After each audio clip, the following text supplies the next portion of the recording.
Barangay LS 97.1 Forever. Mga kwento ng pag-ibig, kwento ng pag-asa at mga kwento ng buhay dito sa Barangay Love Stories. Love Stories.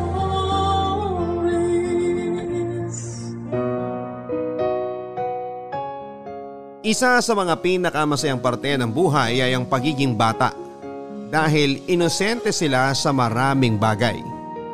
Kaya lang madalas ang pagiging inosente ng isang bata ang nagiging dahilan para sila ay maabuso.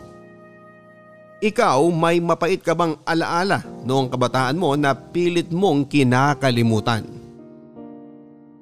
Madalas na sa pagiging bata nagsisimula ang magandang alaala dahil inosente sila sa maraming bagay. Akala nila palaging masaya ang mundo. Makita lang ng bata na nakangiti ang isang tao sa kanya ay iniisip kaagad niya na mabait ang taong yon.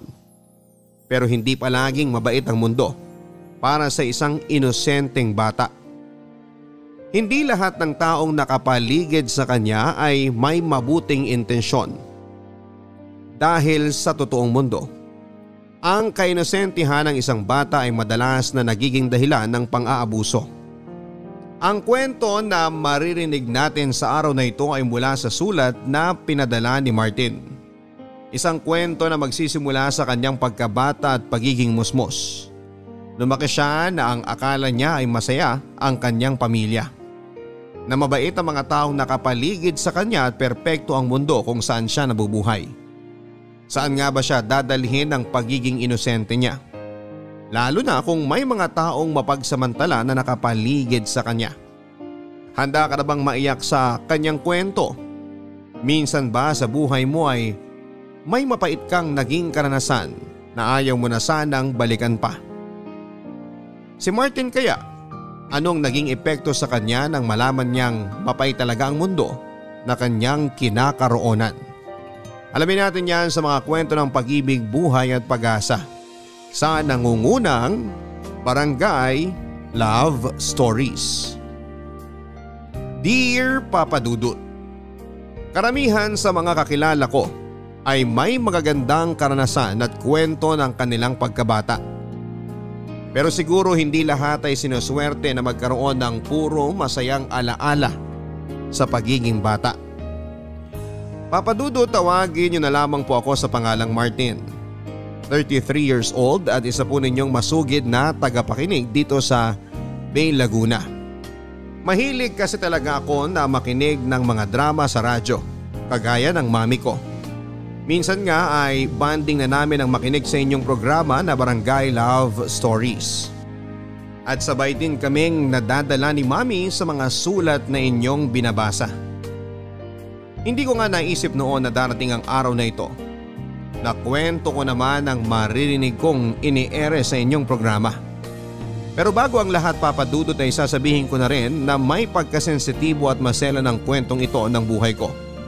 Kaya may ilang bagay o impormasyon ako na binago o sinadya na rin na hindi banggitin para maprotektahan ang aking pribadong buhay. Isang masayang pamilya ang kinalakihan ko, Papa Dudut. Masasabi ko rin na medyo may kaya kami sa buhay dahil nakatira kami sa magandang bahay kasama ang mga magulang ko. Hindi nagtatrabaho ang mami ko pero negosyante ang daddy ko at mag-isa lang siya na bumubuhay sa amin ni mami. Akala ko talaga noon, Papa Dudut, ay perpekto na ang pamilya namin. Solong anak lang kasi ako at palagi lang kaming masaya sa buhay. Bata pa lamang ako noon pero wala na akong mahihiling pa na kahit na ano sa buhay ko. Mahal na mahal kasi ako ng mga magulang ko at lahat na nga yata ng material na bagay na gusto ko ay binigay nila sa akin. Pero hindi pala lahat ng nakikita ng ating mga mata ay totoo. Nalaman ko noon na hindi lahat ng masasayang pangyayari sa buhay ko ay masaya talaga. Dahil matagal na palang medyo nagkakalabuan ang relasyon ng mami at ang daddy ko.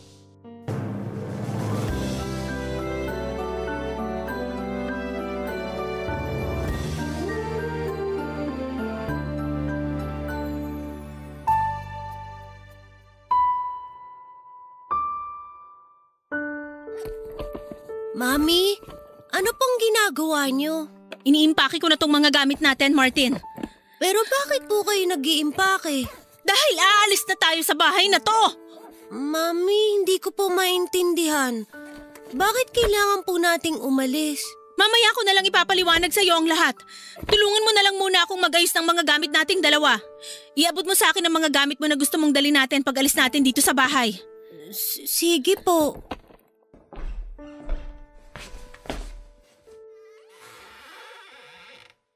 Mami, ito po yung mga pantalon ni Daddy. Hindi kasama yan sa mga iimpake natin na gamit. Ito po ang mga damit niya. Ano ba, Martin? Yung mga damit mo lang ang pinapakuha ko. Gamit lang nating dalawang kailangan kong iimpake ngayon. Pero bakit hindi po natin isasamang gamit ni Daddy? Dahil hindi natin siya kasama sa gagawin natin pag-alis sa bahay na to. Po? Bakit po, Mami? Martin, hindi ko na kayang ginagawa ng daddy mo sa akin. Hindi ko na kayang paulit-ulit niyang pambababae. Pero Mami, mahal naman po kayo ni Daddy, di ba? Mahal tayo ni Daddy. Masaya pa nga tayo na magkakasamang nanood ng sine nung isang araw. Anak, hindi na ako masaya sa daddy mo. Dahil hindi ko na kayang tanggapin ang ginagawa niya sa akin. Ilang ulit ko na siyang nahuhuli na may ibang babae. Ilang ulit ko na rin siyang pinapatawad. Pero hindi na sa pagkakataon na to, Martin. Pero ayoko po na maghiwalay kayo ni Daddy. Ayoko rin naman sana eh. Pero ito ang kailangan. Hindi niyo na po ba mahal si Daddy? Mahal ko ang daddy mo. Mahal na mahal. Kaya nga natiis ko ang ilang beses na panluloko niya sa akin eh. Pero hindi pwedeng habang buhay na lang tayo na ganito. Pagod na kasi ko, Martin. Pagod na akong umiyak at masaktan ng dahil sa daddy mo. Mami, huwag na po kayang umiyak. Martin, sorry ha. Sorry kung makikipaghiwalay na si Mami kay Daddy. Sana maintindihan mo ang desisyon na gagawin ko ngayon. Basta kailangan nating makaalis sa bahay na to bago pa siya makauwi. Gusto ko magsisi siya kapag hindi na niya tayo nakita dito. Kung aalis po tayo ng bahay na to, saan na po tayo titira? May nahanap naman ako na bahay na pwede nating upahan. Ay, anak, tatanungin kita. Gusto mo bang sumama sa akin sa pag-alis ko? O mas gusto mong maiwan dito kay Daddy? Sasama po ako sa inyo, Mami. Kahit saan po tayo pumunta o tumira, hindi po ako iiwalay sa inyo. Salamat, Martin. Salamat sa pag-intindi mo kay Mami. Ikaw na lang ang meron ako. Kaya salamat talaga, anak.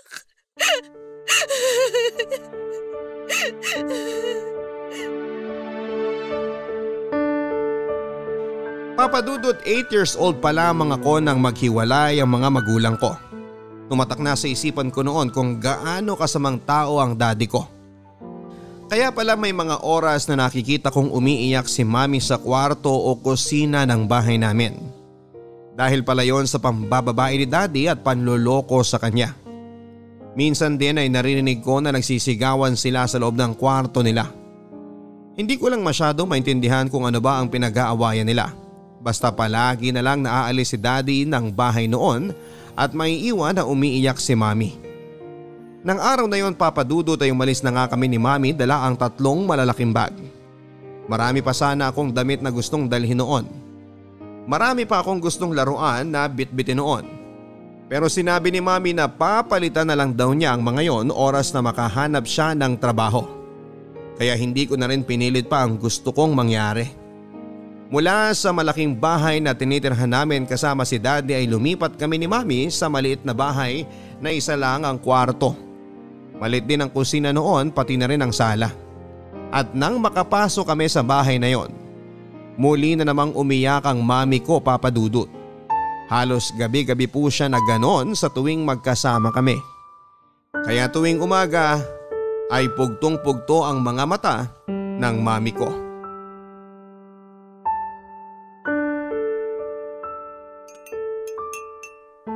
Martin, tapos ka na bang kumain dyan? Patapos na po, Mami. Bilisan mo na dyan at malapit na rin akong matapos dito sa pag-aayos ng mga gamit mo. Mami, mga damit ko po ba yung inaayos nyo? Oo, anak. Aalis na po ba tayo sa bahay na to? Babalik na po ba tayo sa malaking bahay natin kasama si Daddy? Ay, Martin, hindi tayo babalik sa bahay na yun. At kahit kailan, hindi na rin tayo babalik pa sa daddy mo. Paano po si Daddy? Hindi ko na rin po ba siya makikita? Hindi naman niya tayo hinahanap eh. Kaya siguro, kailangan masanay na tayong wala na siya sa buhay natin. Mami, hindi na po ba kayo magkakabati ni Daddy? Hindi ko alam, Martin eh. Pero parang malabo na talaga. Akala ko po ba mahal niyo pa rin si Daddy? Pero bakit po ayaw niyo nang bumalik tayo sa bahay? Gustuhin ko man anak, hindi na talaga pwede. Pero bakit nga po? Dahil may ibang babae nang kasama ang daddy mo sa bahay na yun. Nalaman ko yun sa isang kapitbahay natin doon nung minsang tawagan niya ako. Ibig sabihin, Mami, si Daddy po pala talaga ang may kasalanan kung bakit kayo naghiwalay. Kasi hindi niya na po tayo mahal. Hindi ko alam. Siguro ganun na nga. O baka mas mahal niya ang kabit niya. Kasi kung mahal niya tayo ang pipiliin niya. Pero hindi eh. Hindi tayo ang pinili ng daddy mo. Napakasama po talaga ng ugali ni Daddy, Mami. Huwag mong sabihin yan, Martin. Sorry kung sinasabi ko sa iyo ang lahat ng to ngayon kahit hindi mo pa talaga masyadong naiintindihan. Pero ayoko sanang magtanim ka ng galit sa daddy mo. Isipin mo na lang na lumayo siya sa atin dahil may kailangan siyang puntahan kaya hindi natin siya kasama palagi. Opo, Mami. Hindi po ako magagalit kay Daddy. Ang totoo, namimiss ko na talaga siya eh. Namimiss ko na po yung mga oras na magkakasama tayo dati. Kailangan mo nang sanayin ang sarili mo na wala na ang daddy mo. Huwag ka mag-alala. Hinding-hindi ka naman pababayaan ni Mami eh. Pero saan po tayo pupunta ngayon? Bakit niyo po inaayos ulit ang mga gamit natin? Ilang araw pa lang po tayo dito sa tinitira natin. Gamit mo lang ang inaayos ko, Martin. Dahil dun ka muna sa lola mo titira. Malapit naman na ang bakasyon kaya habang pumapasok ka sa school, dun ka muna sa kanila para may nag-aasikaso sa'yo. Susunduin niyo rin naman po ako kaagad, di ba? Ayoko po kasi na mapalayo sa inyo ng matagal. Oo naman, syempre. 1 linggo ka lang doon at tuwing Sabado at Linggo, kasama mo ko dito. Kaya magpapakabait ka kina Lola ha. Huwag ka magpapasaway sa kanila. Opo, susundin ko po ang lahat ng billing niyo sa akin. Pero Mami, may tanong po ako. Ano yun, Martin? Broken family na po ba ang tawag sa atin? Ay, oo anak. Pero ito ang tatandaan mo. Gagawin ko talaga ang lahat para maging isang mabuting magulang sa'yo. Ipaparamdam ko sa'yo na sapat na ang pagmamahal ko para hindi mo hanapin ang daddy mo.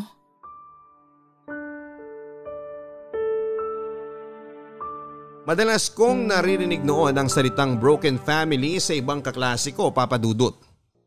Ang ibig sabihin daw noon ay magkahiwalay na ang kani-kanilang mga magulang. Ang iba sa mga kaklase ko ay malungkot kapag nagpag-uusapan yon. Ang iba naman ay masaya at meron din na parang wala nang pakialam. At sa parte ko noon, Papa Dudut, ay labis po talaga akong nalungkot. Masayang pamilya nga kasi ang kinagisnan ko at ang akala ko ay perpekto na kami. Palagi ko pang iniinggit ang ibang kaklase ko sa tuwing nagbabakasyon kami ni na Daddy at Mami sa malayo. Palagi kong pinagyayabang na masaya kaming buong pamilya. Hindi ko nai-imagine noon na darating ang araw. Napapasok ako sa eskwelahan at tatanungin ako ng mga kaklase ko "Uy Martin, naghiwalay na raw ang daddy at mami mo. Saan ka ngayon nakatira? Sa mami mo o sa daddy mo? Bakit sila naghiwalay?" At ang paulit-ulit na tanong sa akin, broken family na rin ba kayo kagaya ng ibang kaklase natin dito? Wala na akong masagot noon, Papa Dudut, dahil hindi ko pa talaga masyadong naiintindihan ang nangyayari sa pamilya namin. At umaasa pa rin ako na magkakaayos pa rin ang mga magulang ko. Umaasa ako noon na magiging masaya muli kami kagaya ng dati. Pero yung munting pangarap at pag-asa ko na yon ay hindi na nagkatotoo pa kahit kailan, Papa Dudut. Papa Dudut, habang nag-aasikaso noon ng mga requirement para sa trabaho si Mami ay iniiwanan niya muna ako sa lola ko. Si Lola ang nag-aasikaso sa akin bago ako pumasok sa school. At sa tuwing Sabado ay susunduin ako ni Mami at siya naman ang kasama ko hanggang Lunes ng umaga. Mula rin nang maghiwalay ang mga magulang ko ay hindi ko na nakita pa si Daddy, Papa Dudut. Wala na siyang tawag sa bahay o kahit pagdalaw man lang na ginawa sa amin.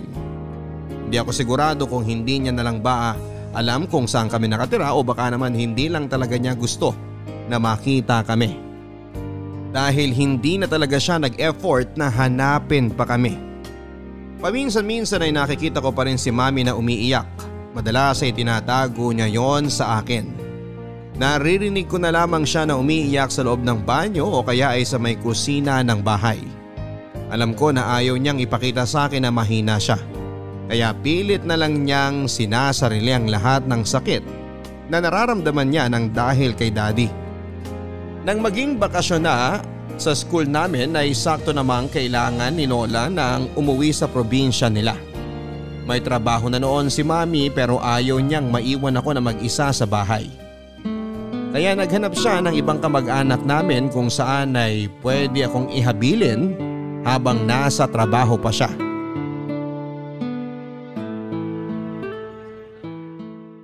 Martin, huwag kang masyadong makulit dito sa bahay ng tita mo ha. Mag-isa lang siya dito kaya wag mo siyang papahirapan. Opo, Mami. Magbe-behave po ako. Good. Pasensya ka na kung iiwan na naman kita ngayon dito.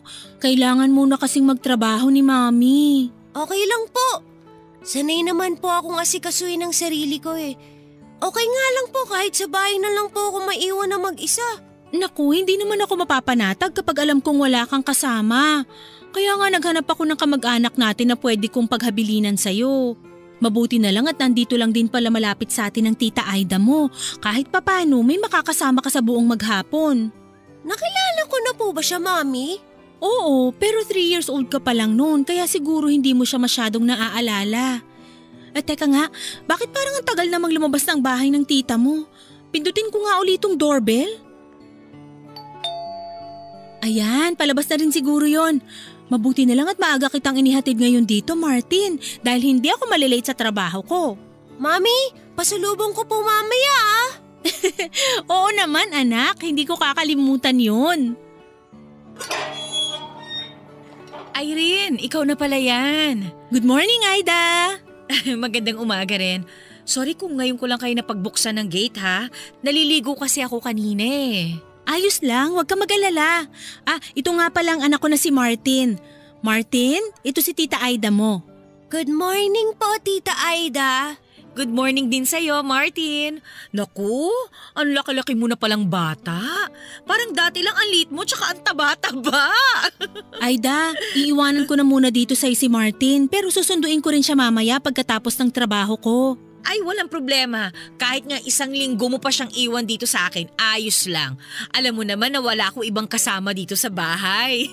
Kaya nga ikaw kagad ang naisipan kong pakisiyuan eh. Sige alis na ako kasi kailangan ko na rin pumasok sa trabaho. Martin, yung mga billing ko sa'yo, wag mong kakalimutan. Huwag kang magpapasaway dito sa bahay ni Tita Aida, okay? Opo, Mami. Hindi po ako magpapasaway dito.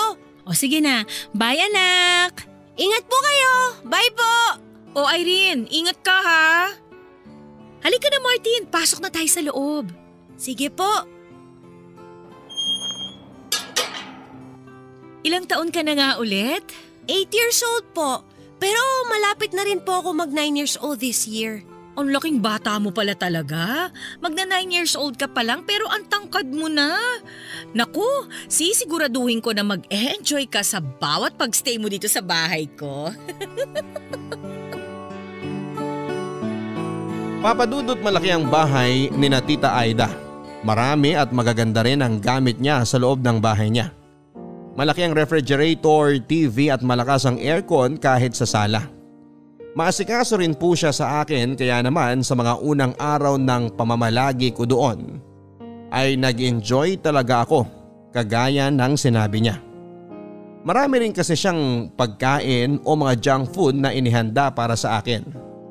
Pinapanood niya rin ako ng mga pelikula at hinayaan na maglaro ng mga games sa computer. Kaya nga noong sunduin ako ni Mami kinagabihan ay parang ayoko nang umuwi pa. Pero syempre ayoko naman na malungkot si Mami mag-isa sa bahay, kaya sumama na rin ako. Ganun po kami araw-araw. Ihahatid ako ni Mami sa bahay ni Tita Aida at susunduin na sa gabi. Wala naman po akong reklamo at pati na rin po si Tita Aida. Enjoy nga raw po siya na kasama ako dahil malungkot daw talaga ang mag-isa sa bahay nila. Si Tita Aida nga po pala ay third cousin ni Mami. Ang mga magulang niya at kapatid ay nasa ibang bansa na raw naninirahan. Dahil mas gusto niya dito sa Pilipinas ay mag-isa na lamang siyang nakatira sa bahay nila. Matandang dalaga rin po siya at walang anak. Kaya siguro sabik din siya na kasama at kausap ako. Nabanggit din niya pala noon na mahilig daw talaga siya sa mga bata. Ang akala ko ay gusto niya lang na magkaanak dati. Kaya niya nasabi na mahilig siya sa mga bata. Pero iba po pala ang ibig niyang sabihin tungkol sa bagay na yon, Papa Dudut.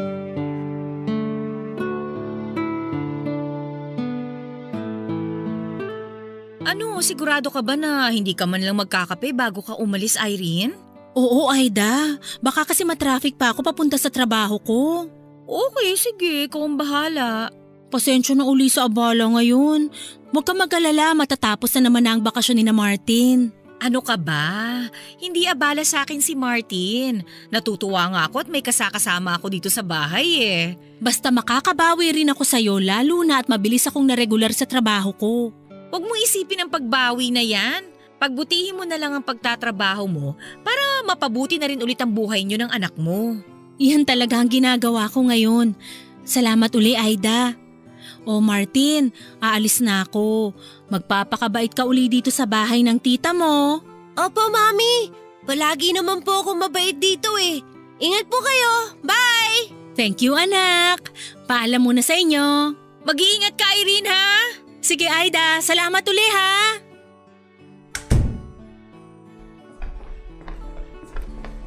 Gusto mo bang kumain muna, Martin? Hindi po. Busog pa po ako. Nag-almusal po kasi kami ni Mami kanina bago umalis ng bahay.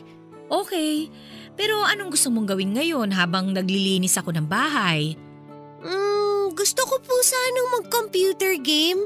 Ay teka, alam mo may naisip ako na pwede nating gawin ngayon. Bago ka mag-computer game, bubuksan ko muna tong TV at may ipapanood ako sa'yo. Horror movie po ba ulit yan? Yung huling pinanood niyo po na pelikula sa akin?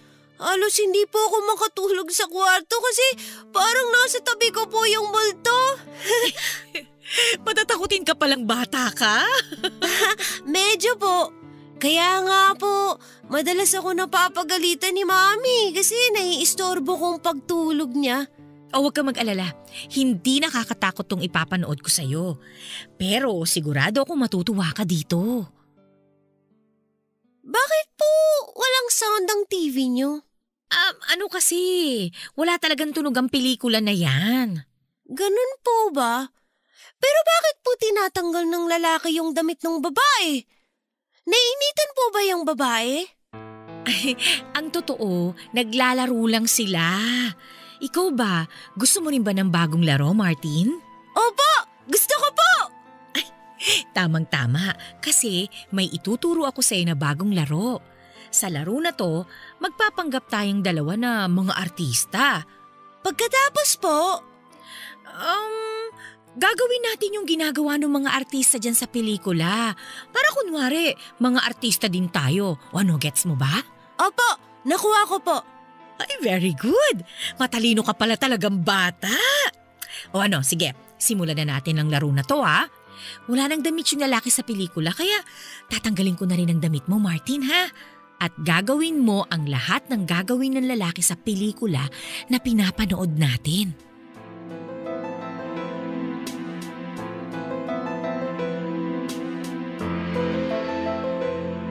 Papadudot, isa akong batang inosente na wala pang masyadong alam tungkol sa bagay na pinapagawa sa akin ni Tita Aida ng mga oras na yon. Nang sabihin niya na kailangan niyang makita ang katawan ko ay nahiya pa talaga ako noon kaya umayaw ako. Pero nakumbinsi niya rin ako na pumayag nang sabihin niya na walang masama na makita niya ang katawan ko kasi lalaki naman ako at tita ko siya. Wala raw pong masama sa ginagawa namin ng mga oras na yon. At yun na nga ang pinaniwalaan ko.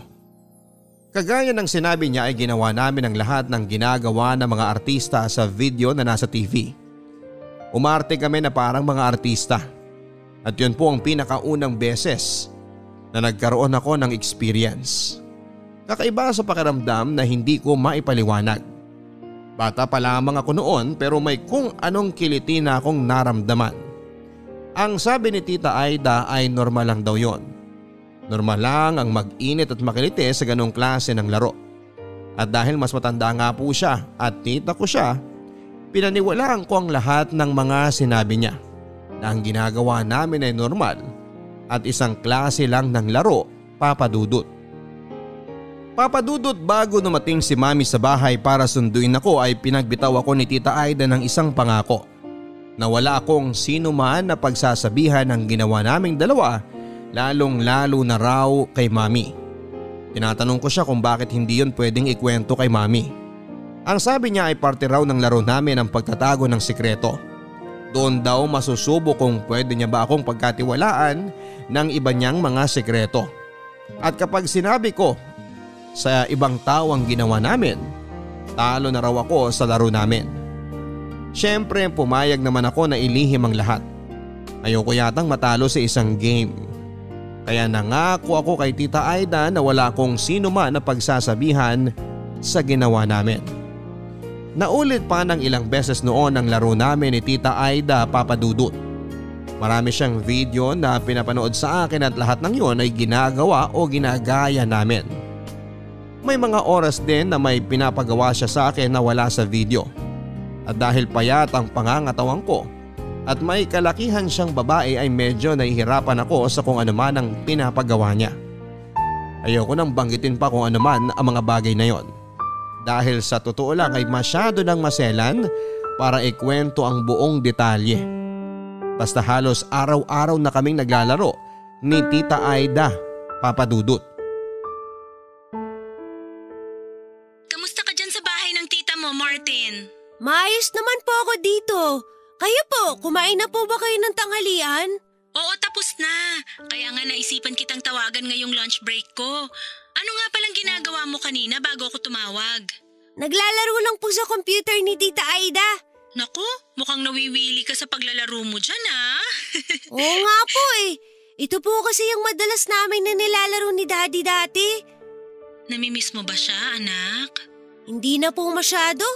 Kasi nandyan na po kayo palagi, tsaka si Tita Aida. Mabuti naman kung ganon. O sige na Martin, ibababa ko na rin tong tawag at babalik na ako sa trabaho. Gusto niyo po ba makausap muna si Tita Aida? Hindi na at baka magtagal pa ang tsikahan naming dalawa. O sige na, bye Martin! Bye po, Mami! Martin, tapos na ba kayo mag-usap ng mami mo? Opo. O sige, ubusin mo na tong kinakain mo at titingnan ko lang kung sino nagdo-doorbell ha. Sige po, Tita Aida.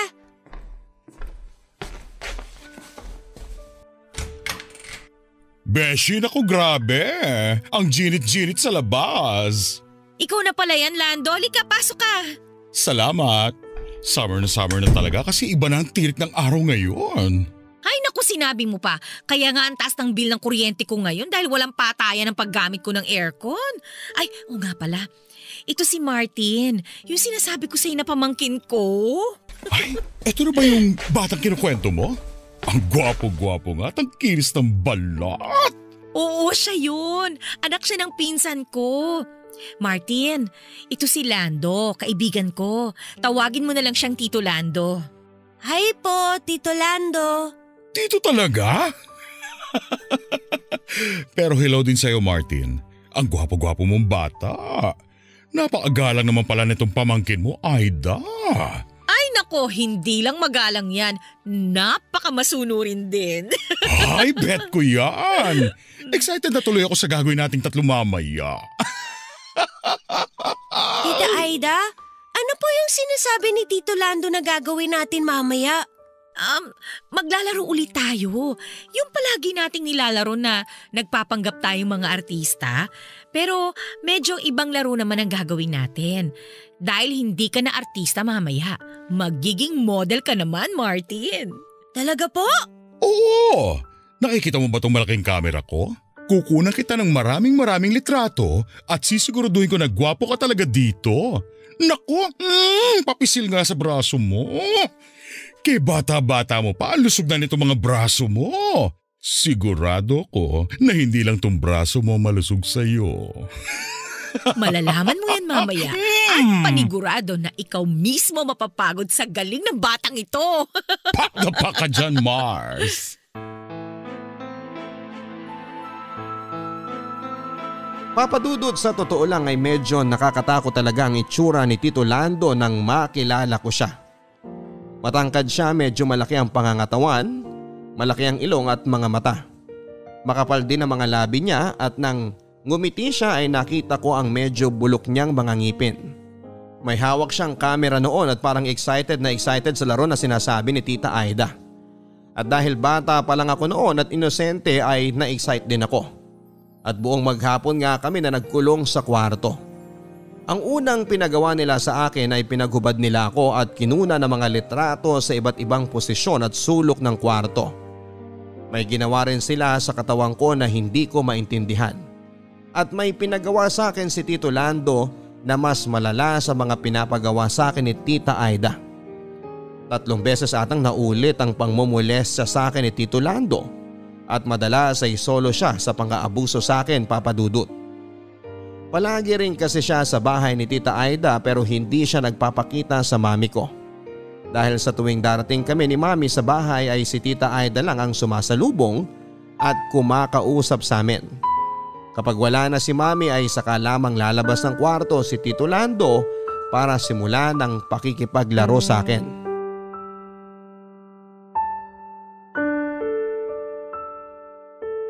Gusto mo bang kumain muna, Martin? Busog pa po ako, Tita Aida. Ang bilis umalis ng mami mo kanina. May hinahabol po yata siyang meeting kaya nagmamadali na siya eh. Oo nga pala, Martin. Wala ngayon dito si Tito Lando kaya dalawa lang muna tayong maglalaro, ha? Sa loob din po ba ulit ng kwarto? Saan mo ba gusto? Dito na lang po siguro sa sala para po mas maluwag. Medyo nahihirapan po kasi akong kumilos doon kapag nasa ibabaw ko na po kayo eh. O sige, dito na lang tayo sa sala. Ipi-play ko na ulit ang bagong pelikula dito sa TV na gagayahin natin, ha? Sige po, Tita Aida. O ayan. Huhubarin ko na tong damit mo, ha, Martin? Isusunod ko na kagad tong pantalon mo. Galingan mo sa laro natin, ha?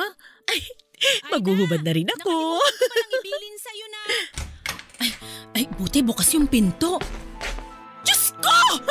Anong ginagawa mo sa anak ko? At bakit may bastos na palabas sa TV mo? Mami, naglalaro lang po kami ni Tita Aida. Bakit po kayo bumalik? Naglalaro! Halos hubot-hubad ka na, Martin! Sabi po kasi ni Tita Aida, kailangan daw po na wala akong suot na kahit na ano dito sa laro namin. Anong klaseng laro naman yan? At ikaw, Aida! Bakit naka-brat panty ka lang dyan?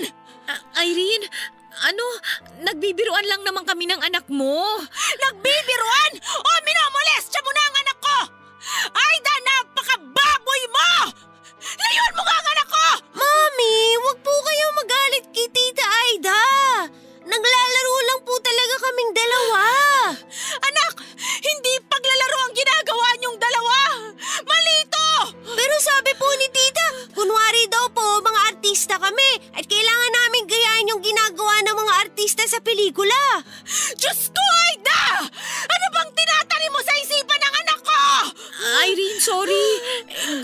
ng bata ang ginagawa namin eh. Di ba Martin? Nag-enjoy ka naman sa paglalaro natin? Gusto niya kasi inosente pa siya at hindi niya alam na mali ito! Mami! Bakit po ba kayo nagagalit kay Tita Aida? Anak, hindi paglalaro ang tawag sa ginagawa niyo! Malaking kasalanan at pagkakamali ito! Niloloko ka lang ng Tita Aida mo! Ay naman, huwag mo naman palakihin to. Dapat hindi ko pinagkatiwala sa'yo ang anak ko, Aida! Ipapakulong kitang baboy ka!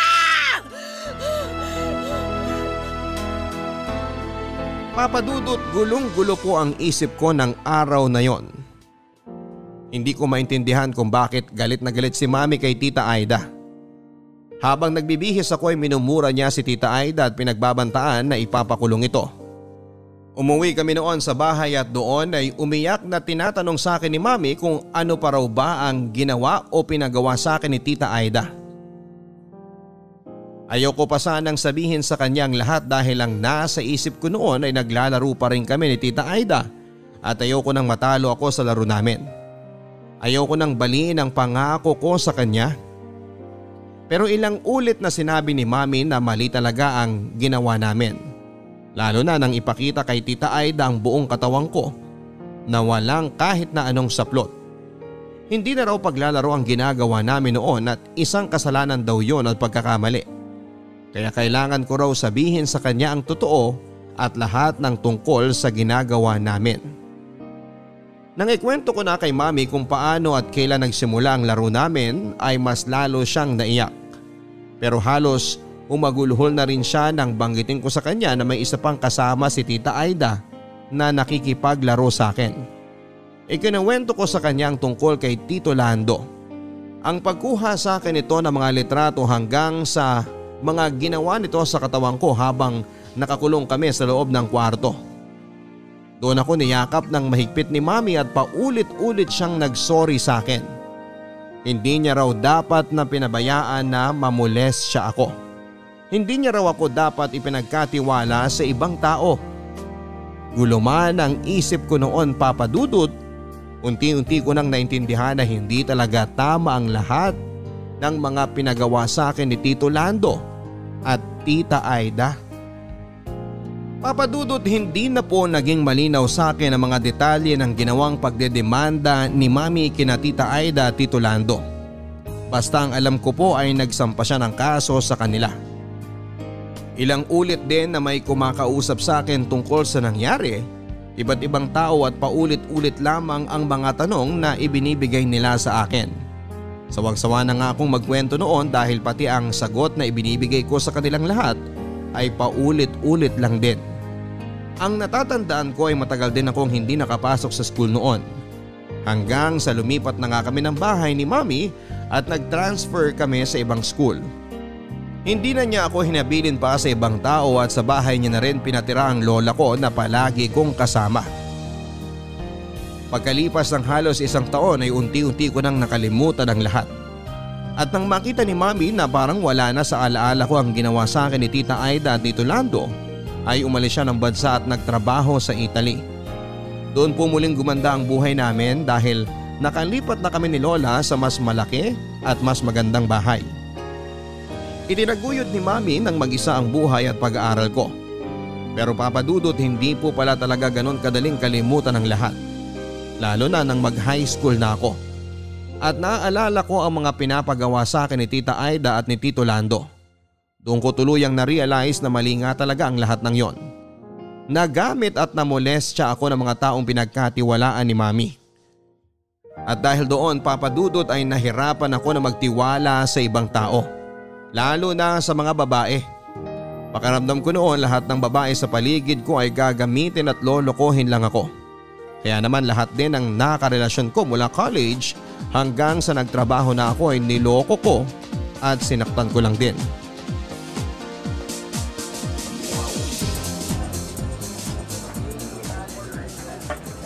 Hi, ikaw yung bagong bartender, di ba? Oo, ako nga. Ang galing mo dun sa back bar. Lalo na yung flare tending mo. Matagal ka na rin bang bartender? Hindi masyado. Ang totoo, ito ang unang beses na nag full time ako bilang bartender. Waitress kasi ako dati sa isang restaurant. Pero passion ko na talaga ang flare tending. Buti nga natanggap ako dito sa resto bar nyo eh. Marami kasing nag-resign sa amin nung nakaraang taon lang. Kaya nangailangan din talaga ng mga tao dito sa bar. Lumipat sila dun sa bagong bukas na bar sa kabilang kanto lang. Mas malaki daw kasi yung pasahod ng may-ari ng bar na yun eh. Talaga? Eh ikaw, bakit hindi ka lumipat doon? Hindi ko naman kailangan ng malaking sweldo. Ang gusto ko sa trabaho, yung mababait na boss na para bang pamilya lang ang turing sa mga staff nila. Ang tagal ko na rin dito pero ni isang beses, hindi pa ako pinagtaasan ng boses ni na boss. Kalmado lang sila palagi kahit nung nag-uumpisa pa lang ako.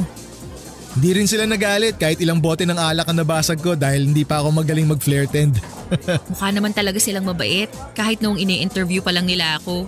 Oo, mabait talaga sila. Tsaka naikwento ka rin nila sa akin. Talaga? Ano namang kwento nila tungkol sa akin? Na maganda ka raw at bagay daw tayong dalawa. Grabe siya oh. Seryoso ako dun. Sila nga nagsabi sa akin na lapitan kita ngayon eh. Sinabi rin ba nila na bula-bulahin mo ko? Maganda ka naman talaga kasi. Hindi ka na kailangan bulahin. Tsaka totoo yung mga sinasabi ko. Ang galing mo talaga mag-flare tend kanina. Napatulala nga ako sa'yo ng ilang minuto eh. Nako Martin, tigil-tigilan mo nga ako sa pambobola mo na yan. Alam ko na ang mga galawan ng ganyang banat mo at hindi mo ako madadala sa ganyang salita mo. Wais ako, no? Mukha namang hindi ka talaga mahilig sa bola-bola eh. Baka asado, pwede pa. Asado? Anong ibig mong sabihin? Ang ibig kong sabihin, mukhang hindi ka nga madaling bulahin. Pero parang mahilig ka namang magpaasa ng tao. Ang galing ng banat mo na yan ah. Bago ba yan? Ngayon ko lang kasi narinig eh. Oo, kanina ko lang naisip habang nakatitig ako sa'yo.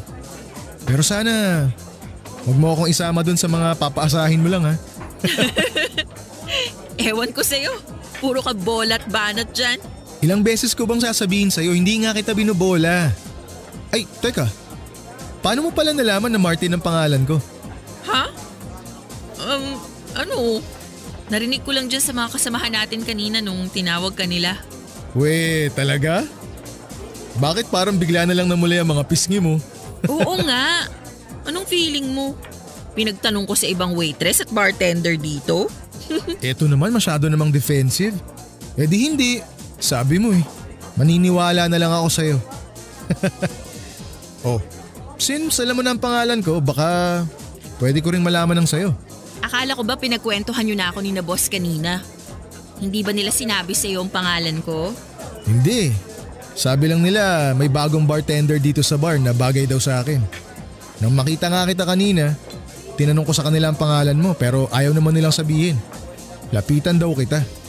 Ako daw mismo ang magtanong sa'yo. Kaya eto ako ngayon. Nagpapakyut dito sa harapan mo para lang makuha ang pangalan mo. Bolero ka na, corny ka pa. Pero sige, shy na lang ang itawag mo sa akin. Oh, huwag ka mag-e-expect ng kahit ano ah. Hindi porke binigay ko yung pangalan ko sa'yo, ibig sabihin nun type na kita. Ano ka ba? Wala naman akong iniisip na ganun eh. Pero pwede rin. Mukha naman talagang type mo ako. Huwag kang mag-alala. Easy to get naman ako, lalo na sa babaeng gusto ko. Grabe ka talaga Martin. Sobrang filingero mo rin pala. Gwapo ka nga, presko ka naman. Naku, diyan ka na nga at mag-aayos pa ako ng gamit ko.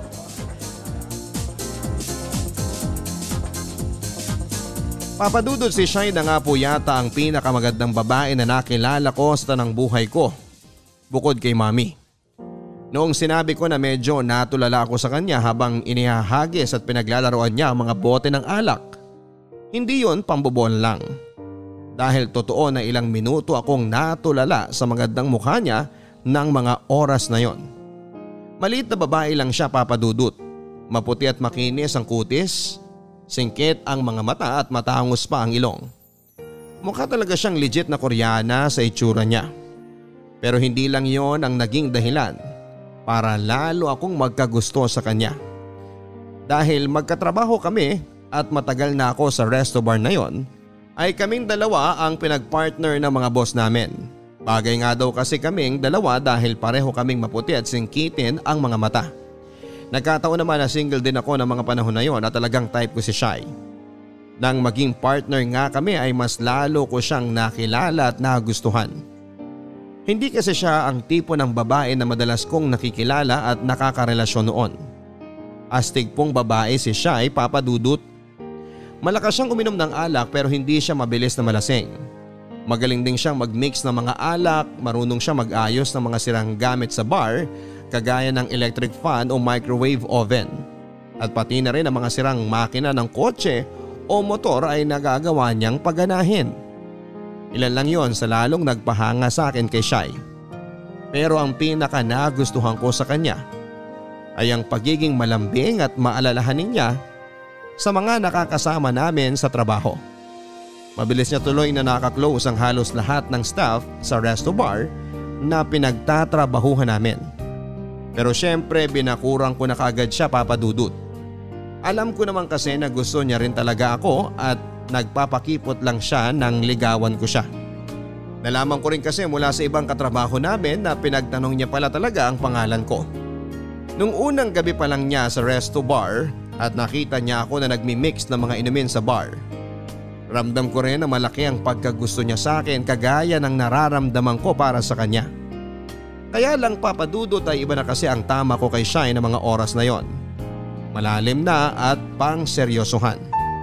Doon na ako nagsimulang matakot na baka dumating ang oras na masaktan ko siya kagaya ng ginawa ko sa ibang babae. Kaya sinimulan ko na siyang iwasan at ipakita sa kanya na hindi ko talaga siya gusto, Papa Dudut. Oh, Shai. Nandito ka pa pala sa locker room. Bakit hindi ka pa umuwi? Hinihintay kasi kita eh. Bakit mo naman ako hinihintay? Wala naman tayong usapan na magkikita tayo ngayon ah. Hindi rin naman kita tinext.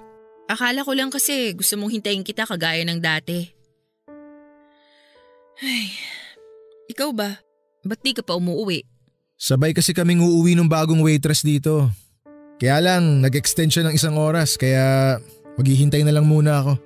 Girlfriend mo na ba siya? Hindi pa. Hindi pa. Ibig sabihin, nililigawan mo na. Wala ka nang pakialam doon. Sige na, alis na ako. Kinuha ko lang talaga tong jacket ko. Ano ba talagang trip mo, Martin? Trip? Anong ibig mong sabihin? Wala ka naman talaga dapat na pakialam sa buhay ko, di ba? Hindi ko obligasyon na i-update ka kung anong oras ako uuwi o kung sino ang kadate ko. Oo, wala kang obligasyon sa akin. Dahil hindi mo naman ako girlfriend at mas lalong wala tayong relasyon. Ay, tama na nga ang usapang to. Alis na ako. Sandali lang. Dahil hindi pa ako tapos sa mga sinasabi ko. Okay lang naman, Martin, kung ayaw mo na talaga sa akin eh.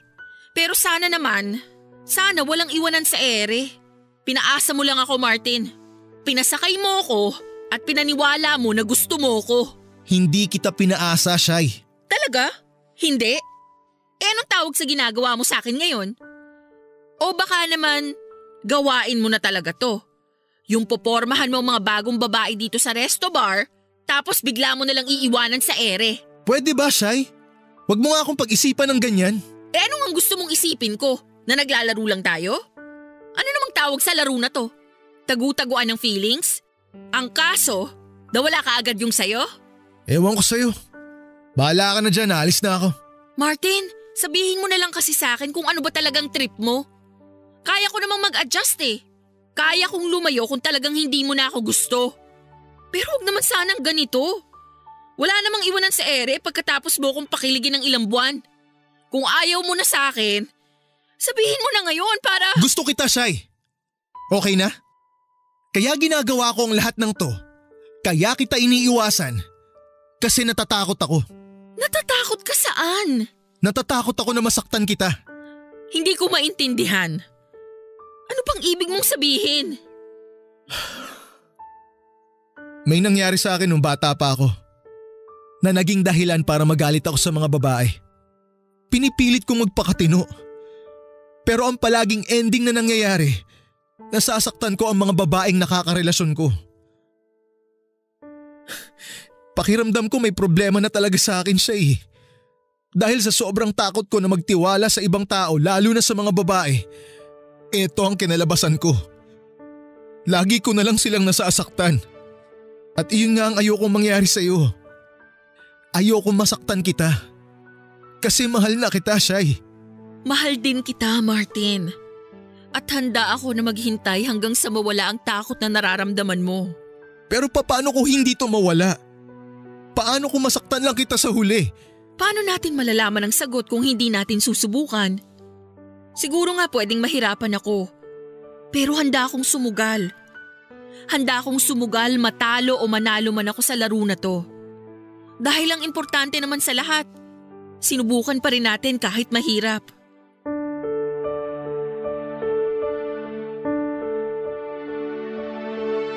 Papa Dudut, hindi naman talaga natin malalaman ang sagot sa mga tanong kung hindi natin ito susubukan na hanapin.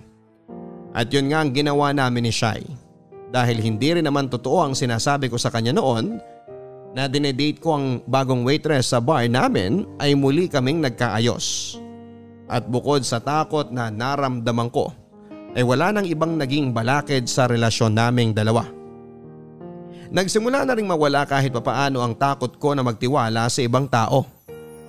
Naging gago po talaga ako noon at maraming nasakta na babae. Pero nang dahil kay Shai, nagawa ko ring magbago sa wakas. Opo, Papa Dudut. Naging kami na nga po kaagad ni Shai, bakit pa ba namin patatagalin ang lahat kung nagkaaminan na rin kami ng nararamdaman para sa isa't isa. At sa unang buwan pa lamang ng relasyon naming dalawa ay sinabi ko na sa kanya ang lahat ng natatandaan ko tungkol sa nakaraan ko. Kinuwento ko sa kanya ang ginawang pang-aabuso ni na Tita Aida at Tito Lando sa kainosentehan ko noong bata pa lamang ako. Naiyak si Shai nang marinig niya ang buong kwento ko. Kahit ako ay naiyak na rin dahil hindi talaga biro na balikan para sa akin ang mga nangyari noong bata pa lamang ako. Nang umuwi na dito si Mami sa Pilipinas ay pinakilala ko na sa kanya ang girlfriend ko.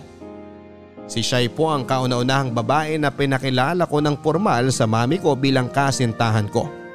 Kaya alam ni Mami na seryoso ako sa relasyon naming dalawa. Nang wala na si Shai noon sa bahay ay nag-usap kami ni Mami. Tinanong niya sa akin kung alam na raw ba ni Shai ang tungkol sa nakaraan ko. Sinabi ko sa kanya na oo at si Shai ang dahilan kung bakit unti-unti ko nang napapatawad ang mga taong umabuso sa akin. Doon ay sinabi sa akin ni Mami ang nangyari kina Tito Lando at Tita Aida. Si Tito Lando ay matagal na raw patay dahil sinaksak raw ito ng isang binatilyong sinubukan itong molestyahin. Ilang taon na ang nakakaraan. Hindi raw kasi ito nakulong at sinubukan na magtago. Si Tita Aida naman ay matagal nang nakalaya pero hanggang ngayon ay nakikipaglaban sa sakit niyang cervical cancer. Siguro nga ay mahirap talaga na makuha ang katarungan saan mang panig ng mundo. Pero naniniwala ako sa karma. Mapabuti o masama man ang ginawa ng isang tao, doble o triple ang balik nito sa kanila. At anuman ang sinapit ni na Tito Lando at Tita Aida sa mga buhay nila, karma na rin nila yon sa kung anuman ang kasalanan na nagawa nila. Papa Dudut, totoo talaga ang sinasabi ng iba na mabilis magpatawad pero mahirap ang makalimot sa kasalanan na ginawa sa atin ng ibang tao. Pero dahil kina Mami at Shai na nagparamdam sa akin ng tunay na pagmamahal mula sa umpisa ay nagawa ko ng kalimutan kahit paano ang mapait kong nakaraan. Oo, may kirot pa rin dito sa dibdib ko dahil napagsamantalahan ang kainosentehan ko noon. Hindi na rin siguro mawawala yon. Ang mahalaga naman ngayon ay natuto na ako na magmahal muli at magtiwala sa ibang tao. Ilang taon na rin ang relasyon namin ni Shai ngayon, Papa Dudut. Hindi perfect ang lahat dahil may mga oras na nag-aaway din kami. Pero pinapatatag ng pag-aaway namin ang relasyon naming dalawa. At nang dahil sa kanya, ilang taon na rin patuloy na magaan ang pakiramdam ko dito sa dibdib ko. Dito ko na rin po tinatapos ang sulat ko, Papa Dudut. At sa totoo lang ay malaki ang muling nabawa sa bigat na nararamdaman ko dito sa dibdib ko nang matapos ko na itong sulat ko. Ganito pala ang pakiramdam kapag nailabas ko sa ibang tao ang isang mapait na kwento ng buhay ko. Sana marami pa kayong mahikayat na kabarangay na mag-share din ng kani-kanilang kwento. Hindi lang para makapagbigay ng inspirasyon kung hindi para makatulong sa kanila emotionally and mentally. Minsan kasi ay okay din yung nakakapagkwento ka sa ibang tao kahit sa ganitong paraan lang. Isang malaking tulong yon na mapagaan ang loob natin at makahinga na tayo ng maluwag dahil handa na tayong kalimutan ng isang parte ng ating nakaraan. Hanggang dito na lamang ang inyong forever kapuso at kabarangay, Martin. Madalas na naaabuso ang mahihina dahil hindi nila kayang ipaglaban ang kani-kanilang sarili. At napagsasamantalahan naman ng mga inosente na wala pang masyadong alam sa totoong galawan sa mundo. Lahat tayo ay dumadaan sa mga pagsubok ng buhay at ito ang nagpapatatag sa atin bilang isang tao. Pero sa nangyari sa iyo, Martin, ang mga pagsubok na pinagdaanan mo ang halos humubog sa buong pagkatao mo. Kaya naging mahirap talaga para sa iyo ang magtiwala sa iba dahil pakiramdam mo ay palagi ka lang nilang gagamitin at sasaktang muli. Hindi rin kita masisisi kung nahirapan ka man noong magtiwala at magmahal dahil lahat yon ay bunga ng iyong nakaraan. Pero syempre hindi tayo hahayaan ng buong may kapal na habang buhay na magdusa at dalhin ang bigat sa ating mga dibdib. Kaya siguro dumating sa buhay mo si Shai ay para maging daan at dahilan na matutunan mo na muling magmahal. Lahat naman ng mga nagiging kasalanan natin ay may nakalaan na kaparusahan. Hindi man sa mundong ito, alam natin na may naghihintay na kapalit sa kasamaan na ginawa ng bawat tao. Mabuti na lang talaga at nagawa mo ring magpatawad. Dahil daan yan para mabilis na maghilom ang malalim na sugat na dulot ng isang masamang alaala. Maraming salamat sa pagbabahagi mo ng kwento kung paano ka natutong tumayo sa gitna ng madilim na kahapon. Sigurado ako na nakapag-iwan ang kwento mo ng inspirasyon para sa karamihan, lalo na sa mga kabarangay natin na dumaan din sa ganoong kabigat na sitwasyon. Dalangin ko na mas lalo ka pang maging matatag sa paglipas ng panahon. Hanggang sa muli, ako po si Papa Dudut sa mga kwento ng pag-ibig, buhay at pag-asa dito sa Barangay Love Stories number 1. Mga kwento ng pag-ibig, kwento ng pag-asa at mga kwento ng buhay dito sa Barangay Love Stories. Love Stories.